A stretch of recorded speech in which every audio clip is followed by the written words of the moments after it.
What's up, everybody? It is a little after the 5 p.m. hour here in the city of Cusco on Tuesday, the 31st of January, 2023. We are a month into 2023 and still rocking it with the Dina Boluarte government and all of the various and sundry assorted protests against it. Today it was called for a national day of protest, and a lot of it in Cusco, and so a lot of people came into Cusco from further out. It came into the city of Cusco from provinces of Cusco and whatnot, so from the Sacred Valley and that kind of thing. There was a sort of average amount of marching in front of the apartment. My BFF Marta and her brother also came into Cusco, leaving at 6 a.m. this morning and arriving around 9, having taken the long way and having had to get out and walk at one point. Their Sprinter van that they were coming in as a colectivo took a different route. Not sure exactly how that worked out, but that was the deal. Anyway, then we went out for breakfast, had a perfectly pleasant breakfast, really a lovely breakfast, and my dentist called Marta, and I had dentist appointments, and he asked to move the appointment to later in the afternoon because he was having some car trouble, and we said, sure, deal. At which point we went to Marta's brother's medical appointment.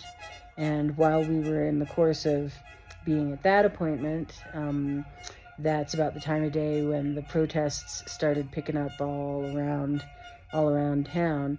Not in the tourist section, And so we heard and saw protesters going by in the major commercial areas of Huanchac, which is the district of Cusco that I live in and that my apartment is in.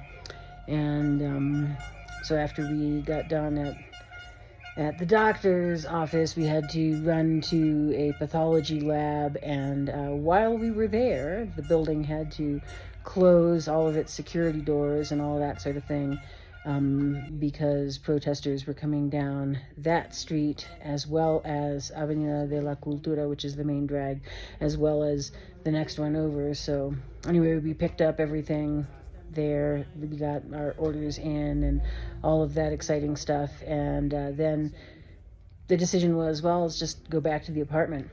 So we had to hustle back to the apartment as fast as we could to avoid getting caught up in a protest and whatnot. So we are not going to go up the street that way, half a block behind the protests.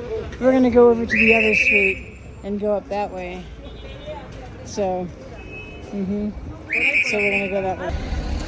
For the daily report, Marta's in town, and we are going to go to the dentist later. It was going to be this morning, but it got rescheduled. So we went with her brother to a doctor appointment, and then there's a bunch of other appointments. The traffic you can see here is all rerouted from its usual routes because there are multiple protests marching up and down those main streets. So we are walking back to the apartment, and we're taking the more roundabout way, and that's the deal. So as much as anything, to save our ears from the air horns. So this less main street is very blocked by traffic right now because all the buses and all of the traffic that would normally be on the main street, on two other main streets, is on this one right now because of protests that are blocking.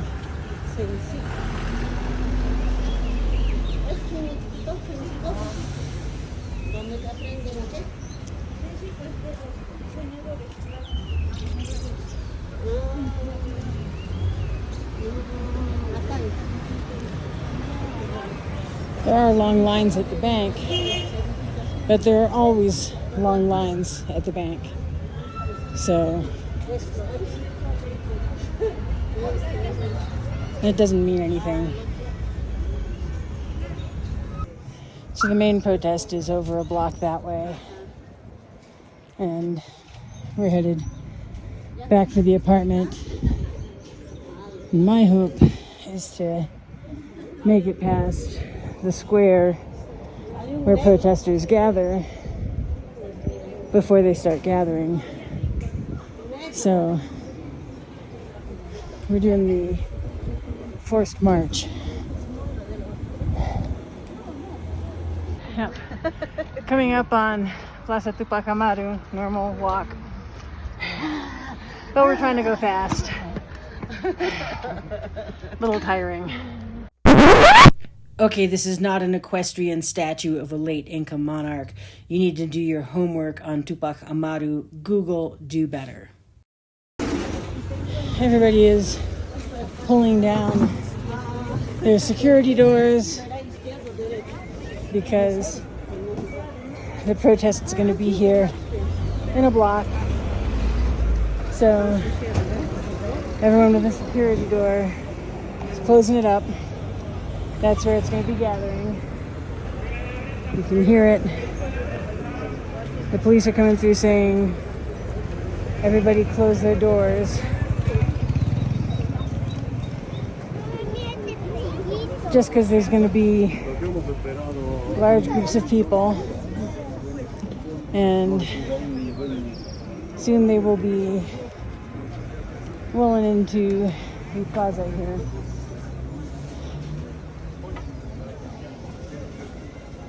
You can hear them. And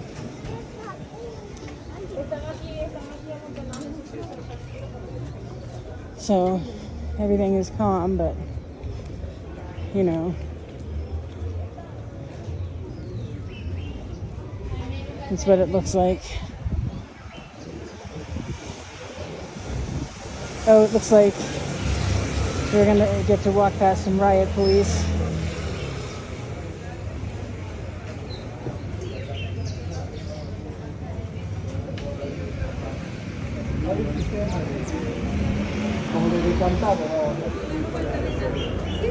See, everybody's closed.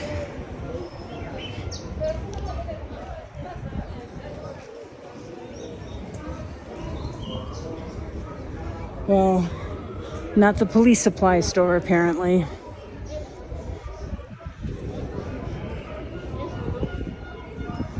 Anyway, protests, marching. We're ahead of the one that's coming up, but it looks like there's another one. Sí. No, normal pasamos por acá. Sí.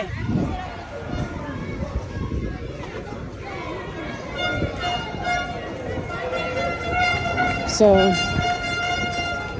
here are farmers from the jungle, and the supermarket's closed.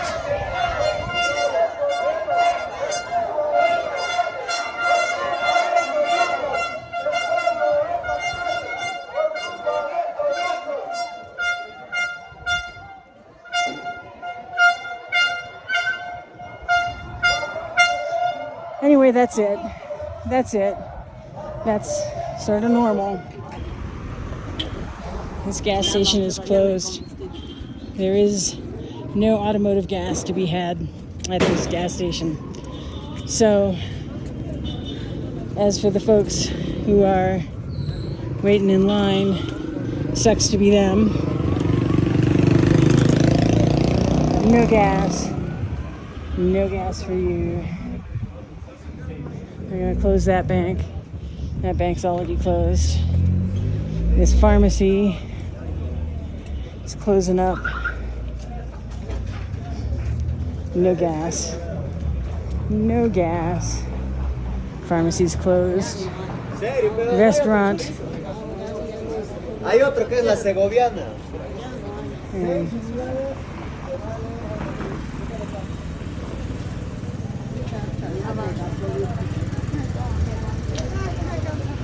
And now,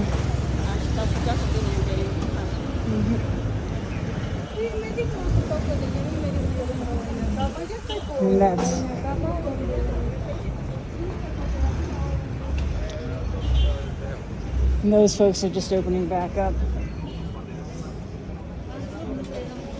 Everybody's got their stores ready to open and close because this is the main parade and protest route. According to reports, there were confrontations from that particular group of protesters moving past the shopping center where my nail salon is, and so there were 3 arrested there, and that is all I'm hearing of as far as like actual confrontations.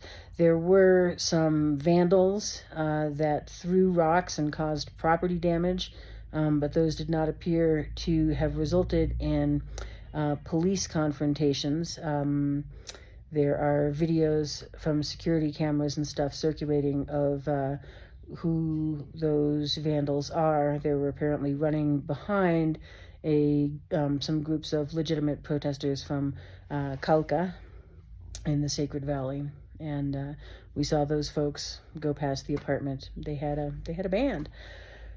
Yep. I was just saying, if only they had a band instead.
While we were watching the news, there were reports of the military and the police doing exercises together at 28 de Julio on the avenue, 28th of July Avenue, where, which is like right around the corner from the dentist. So, what with everything, the dentist had to be rescheduled. So, we went out for chicken, pollo a la brasa, Peruvian staple, and then we walked them over to the paradero. We walked down over here to see Marta and Christian off to Ollanta, and normally it's a mob scene, but not now. But not now. Usually there's no shortage of cars. Sí, acá arriba hay a veces. A veces abajo demasiado te quieren cobrar. She didn't like the double the A price. 20. So, anyway, I guess we'll see. But, you know, we'll see. So they're looking for how they're planning on going and all of that. Anyway, then after we saw them off, Jocelyn and I caught a cab back to the apartment because it was raining, and we hit the 5 p.m. news hour break, and the top news was that Congress had decided to postpone any further discussion, to just shut down again today and close like normal, and then resume discussion of moving the election forward tomorrow, the 1st of February.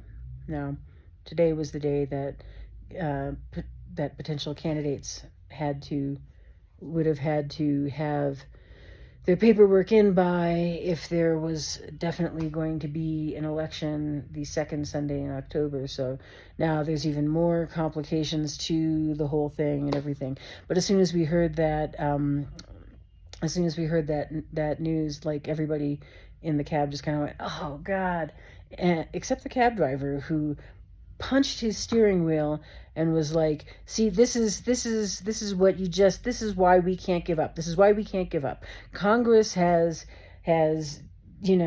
this is this guy says it's the Constitution and we can't change it. Well, what the hell good is a Constitution that doesn't serve the people and it only serves Congress? And it's been in there since Fujimori, and we're living under a Constitution that was imposed by a dictator in order to serve his interests and put his daughter in line like she's supposed to be the heiress to all of Peru, and the rest of us are just vassals, and that's what we're supposed to live with. And so I am 100% for this strike." And this was the most forceful that I have heard a cab driver be. Cab drivers tend to be fairly reserved and cautious about a lot of this kind of stuff, right? And so this cab driver was not. And he said, "If we have to strike all year and we have to eat rocks, then we eat rocks. And this is where it's at, because this is it. This is the fight is on. And if we cave now, then that's it. Then they win. Then there's nothing. Then we're serfs forever."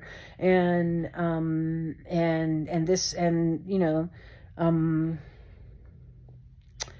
so that is a strong sentiment. That is a strong sentiment that is genuinely being expressed by an honest to God regular guy. I would have said I would estimate him to be about 60, so a little older than me, which means that he's been through a lot of the change that's happened in Peru in my life, and then some. And he went through it not just starting as a little kid like I was. And so there's been a lot of heavy stuff that's happened in Peru, and a lot of it has been for the good, and some of it has not been, and all of that. But there are some pretty strong feelings about this. Anyway, so yeah, he's not the only person I've heard express sentiments like that, but he's the first total stranger driving a cab with customers that I've heard expressing that sentiment to his customers in that way. So frustrations are mounting, I would say. I guess is a big takeaway from that. Frustrations are mounting. Yeah, there was a lot of rain today, and it didn't stop protesters. I think Marta was surprised to see exactly how frequent marches are going past the apartment, right? She was like, ¿Y con qué frecuencia pasa eso? A cada nada. All the time. Yeah. Like, to the point that we're really tired of air horns. I mean, I'm also a little tired of the angle grinder at the construction on the building next door. Like, seriously? Could there be any quiet? And yeah, maybe if I could run off to Ollanta, there would be more quiet and everything. There certainly would be, and there would also be cats and that kind of fun stuff. But I've got appointments and stuff that's got to get done, and so I'm trying to, keep all of that stuff happening. And, there it is. But yeah, so, this continued stalemate, and so forth. The political commentary has been, while police and the military do, parade-style exercises on Avenida 28 de Julio, which is where there was a confrontation earlier in the year. While they do those exercises and parade tanks around and all of that on Avenida de la Cultura, which is the main drag, vandals were trying to smash cars and steal from stores and throwing rocks at bus windows and all of that. And it does appear that everybody is clear that those are vandals and not, people who were actually protesting, who were doing that kind of stuff. I guess, I don't know. I guess we're in for probably more of this. And, we're in for more of this until something meaningful changes, which does not appear imminent at this time. Again, I want to reiterate that actual danger is not very likely to people who are tourists, especially, right? Because there's really nothing scary happening in the tourist areas. And most of what's happening in the not tourist areas is inconvenient for the most part. But when protests are large enough, then you do tend to see vandals coming in behind them or alongside them doing things that make no sense. I've said this before, like I would watch 2,000 people march peacefully in front of my apartment, and then like 6 or 7 guys would come along kicking trash bags and stealing traffic cones and stuff like that. And so now they have ratcheted up to a greater frequency of throwing rocks at moving cars and trying to smash store windows and a lot of that kind of stuff. And like I say, 3 arrests today and a lot of videos circulating of who was committing acts of vandalism. We walked right past a number of protests today without any issue, and they were peaceful. And there were a lot more police accompanying groups today and being out there doing what they do. Anyway, onward, I guess.